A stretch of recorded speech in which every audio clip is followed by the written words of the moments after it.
की बहस में हम बात कर रहे हैं किसने बनाया पूर्वांचल एक्सप्रेसवे, क्योंकि क्रेडिट लेने की होड़ लग गई है समाजवादी पार्टी और भारतीय जनता पार्टी के बीच। समाजवादी पार्टी का दावा है कि ये उसका काम है, भारतीय जनता पार्टी कह रही है पूरा तो हमने किया। इसी पर बात कर रहे हैं, साथ ही साथ इस पर भी बात कर रहे हैं कि क्या विकास के आधार पर क्या देश में कभी वोट पड़ेंगे। इसी पर बात करने के लिए मेरे साथ वरिष्ठ पत्रकार विनोद अग्निहोत्री जी हैं, मेरे साथ वरिष्ठ पत्रकार और मेरे पूर्व संपादक राहुल देव जी हैं, भारतीय जनता पार्टी के राष्ट्रीय प्रवक्ता अनिला सिंह जी हैं, प्रोफेसर संगीत रागी जी हैं, पॉलिटिकल एनालिस्ट साधना भारती जी हैं, नेशनल स्पोक्स पर्सन है कांग्रेस की, और डॉक्टर अजीज खान है, स्पोक्स पर्सन है समाजवादी पार्टी के। अजीज खान जी, तैयारी बहुत है अनिला सिंह जी की और उनकी पार्टी की, देख लीजिए कड़ी टक्कर होने वाली है। अब आप तैयार हो जाइए, बिल्कुल आपको इसी तरह से हर बॉल पे सिक्सर मारने की कोशिश करेगी भारतीय जनता पार्टी। क्या करेंगे आपके बैट्समैन तब? देखिए दीपक जी, दो बातें मैं सुन रहा था, अनिला जी को भी मैंने सुना और संगीत रागी जी को भी सुना। इन्होंने कहा साहब विकास की गंगा बह गई है उत्तर प्रदेश में, और ये बिल्कुल सच है। मैं एडमिट भी कर रहा हूं कि हवाई चप्पल वाले हवाई जहाज पर बैठकर अब चलने लगे हैं, पूरी तरह से खुशहाली आ गई है पूरे प्रदेश में। अरे ये बता तो दें कि 7 साल पहले वायदा किया था कि 75 नए मेडिकल कॉलेज बनाएंगे, कहां गए? 100 स्मार्ट सिटी कहां गए? आपके वहां बनारस में तो सब वहां नौका विहार वहां चल रहा है, वहां पे बारिश में तो पानी तूफान आता है, 2 करोड़ नौकरी हर साल देंगे, कहां गए सब? देखिए ये धोखा देना बंद करिए। उत्तर प्रदेश में माननीय योगी जी ने कहा था 6 एम्स बनाएंगे, 25 मेडिकल कॉलेज देंगे, 70 लाख नौकरी देंगे, सरकारी स्कूल कॉलेजों का आधुनिकीकरण करेंगे, साहब 10 अंतरराष्ट्रीय स्तर का विश्वविद्यालय बनाएंगे। बने कहां?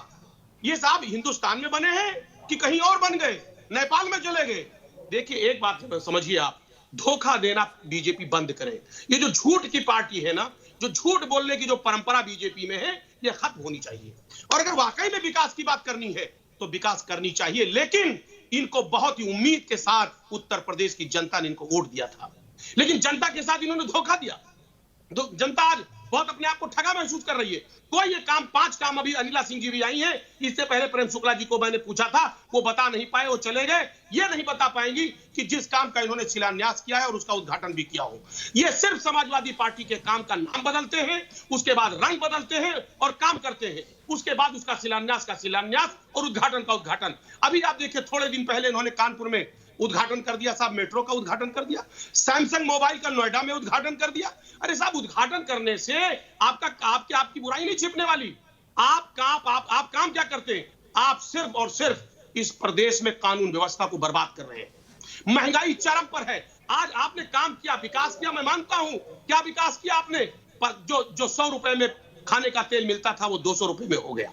आज पेट्रोल और डीजल की स्थिति क्या है? आज महंगाई चरम पे है। एक आम आदमी अगर रेस्टोरेंट में खाना खाना चाहे तो सिलेंडर 2 गुना कमर्शियल हो गया है, 900 का 2000 हो गया है। साहब एक आम आदमी, गरीब आदमी खाना कैसे खाएगा? डॉक्टर साहब नया भाषण लिखवाइए, बड़ा पुराना हो गया है। अरे साहब नया लिखवाइए 2022 के लिए कुछ। अरे सुनिए, इसी पे देश चल रहा है दीपक जी। इन्होंने देश से धोखा किया है, देश को बर्बाद कर दिया। सारी जितनी संस्थाएं थी। ठीक है अनिला सिंह जी, 5 काम गिना दीजिए आप। ये ढोंग रचा रहे हैं, इवेंट मैनेज करके ढोंग रचा रहे हैं। सर जो दिखता है वही बिकता है, इनकी बात ये समझना पड़ेगा, इसीलिए आप साइकिल चला रहे हैं अभी। जी देखिए, कल से दीपक जी, कल से जिस प्रकार से मैं देख रही हूँ, लोगों का व्यवहार देख रही हूँ, तो एक गाना है ना कि मैं तो रास्ते से जा रहा था, तो हम तो विकास के रास्ते से जा रहे थे, लोगों को सुविधाएं दे रहे थे, तुझको मिर्ची लगी तो मैं क्या करूं। मुझे तो वही गाना याद आ रहा है इनको देखने के बाद। क्या मतलब क्या है कि हम इसका नाम बदल देंगे, जब हम आएंगे हम इसका नाम समाजवादी एक्सप्रेसवे रख देंगे? भैया क्या बात है, पूरा प्रदेश गिरवी रखकर अपने झोली में डाल लोगे?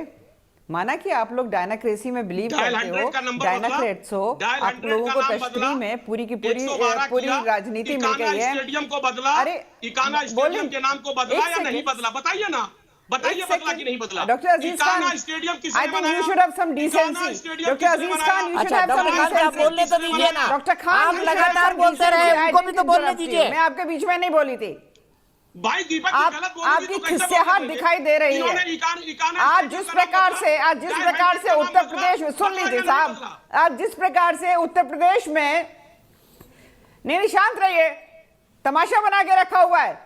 आपका अध्यक्ष ऐसा है जो कि कोविड को ये कहता है कि कोविड की वैक्सीन जो है भारतीय जनता पार्टी की वैक्सीन है, लोगों मत लगवाओ।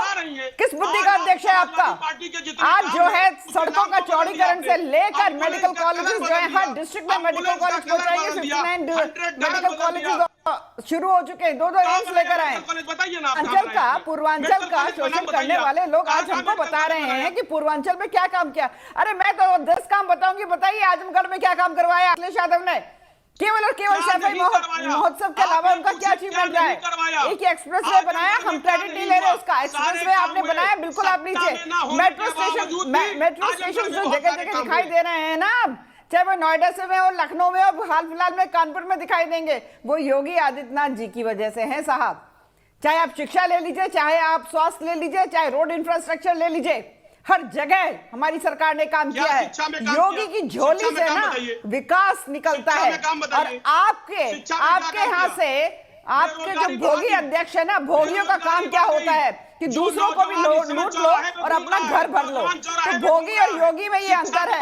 योगी से कुछ सीखो, योगी से कुछ सीखो, योगी से कुछ सीखो और अपने अध्यक्ष को बोलिए दूसरों, ये रोने से कुछ नहीं होगा। काम करोगे तो नाम होगा, काम करोगे तो नाम होगा। ठीक है, मेरे दर्शक जुड़ चुके हैं। उमेश भारद्वाज गाजियाबाद से। उमेश जी बताइए, आप किसको श्रेय देंगे जो आज एक्सप्रेसवे बना है उसका? सर, मैं पूरा का पूरा श्रेय इसका भारतीय जनता पार्टी को देना चाहूंगा। कारण यह है कि सपने बहुत लोग देखते हैं, सपने साकार कौन करता मायने ये रखता है। माना कि अखिलेश जी ने कोई सपना देखा, लेकिन साकार भारतीय जनता पार्टी ने किया। दूसरा, अभी मैं एक सुन रहा था डॉक्टर साहब को कि साहब समाजवादी पार्टी ने ये किया। अगर आपने विकास किया था तो हम लोगों ने आपको नकार दिया, और अगर आप आगे भारतीय जनता पार्टी विकास नहीं करेगी तो हम उनको नकार देंगे। ये तो आपको अभी चुनाव में पता चल जाएगा कौन किसको स्वीकार करता है, किसको नहीं स्वीकार करता है। आप बैठने वाले ये कौन होते हैं, करने वाले ये कहने वाले कौन होते हैं? एक तरफ आप कहते हैं प्रजातंत्र, आप प्रजा की तो कोई सुनता ही नहीं है। आप अपनी अपनी कह देते हैं साहब हमने ये विकास किया, हमने वो विकास किया। हमें लगेगा कि आपने विकास किया, जनता को लगेगा कि आप विकास कर रहे थे और आप भटके, हम आप। ठीक है, मैं सीधे साधना के पास चलता हूं। साधना, समाजवादी पार्टी ये क्लेम कर रही है भाई उद्घाटन तो हमने किया था, बीजेपी ये कह रही है शिलान्यास तो हमने, लोकार्पण तो हमने किया। आपके पास देने के लिए क्या है जनता को?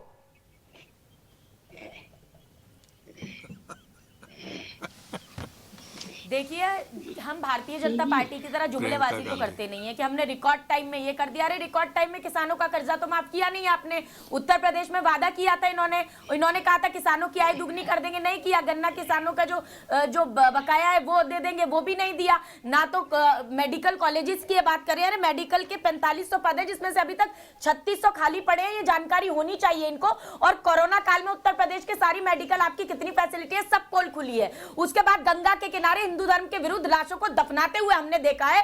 और उसके बाद भगवान राम का अपमान करने वाले निषाद जी के साथ अभी तक गठबंधन करके बैठे हैं। तो ये हिंदुत्व का ढोल पीटना बंद कर दीजिए और भगवान राम के पीछे छिपकर वोट मांगना भी बंद कर दीजिए। अब आपकी कलई खुल गई है। दूसरी बात, विकास की जब बात की जाती है, अरे आपने एक्सप्रेस वे तो दे दिया, उस पर चल तो सकते हैं, मगर रोटी और रोजगार नहीं मिलेगा ना एक्सप्रेस वे देने से। मात्र रोटी और रोजगार के लिए आपने कुछ नहीं किया।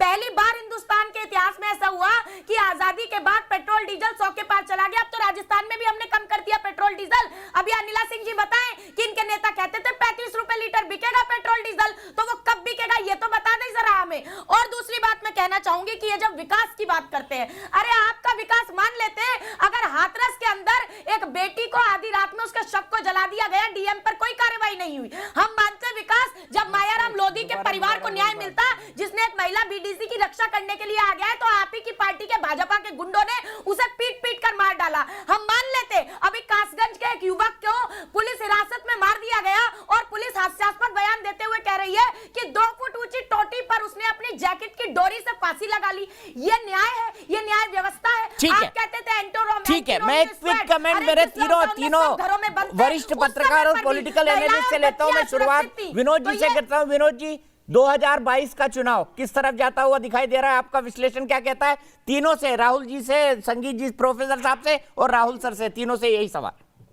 आपका आकलन आज की तारीख में क्या कहता है? देखिए, आकलन तो सीधा सीधा दिखाई पड़ रहा है कि मुकाबला भारतीय जनता पार्टी और समाजवादी पार्टी के बीच में ही मुख्य रूप से होगा। कांग्रेस और बीएसपी अपने अपने पॉकेट में कुछ थोड़ा बहुत जो है अपने तरीके से कोशिश करेंगी कुछ सीटें जीतने की, लेकिन लड़ाई मुख्य रूप से भी दोनों के बीच में होगी। और इसीलिए ये पूर्वांचल एक्सप्रेसवे का जो विवाद है, आप देखिए भाजपा और सपा के बीच में ही है, क्योंकि यही दोनों मेजर प्लेयर हैं। लेकिन विकास में मैं एक बात बता दूं दीपक जी, उत्तर प्रदेश के विकास का इस समय सबसे बड़ा पैमाना नोएडा और ग्रेटर नोएडा है। बहुत कम लोगों को मालूम होगा कि नोएडा की परिकल्पना किसने की थी।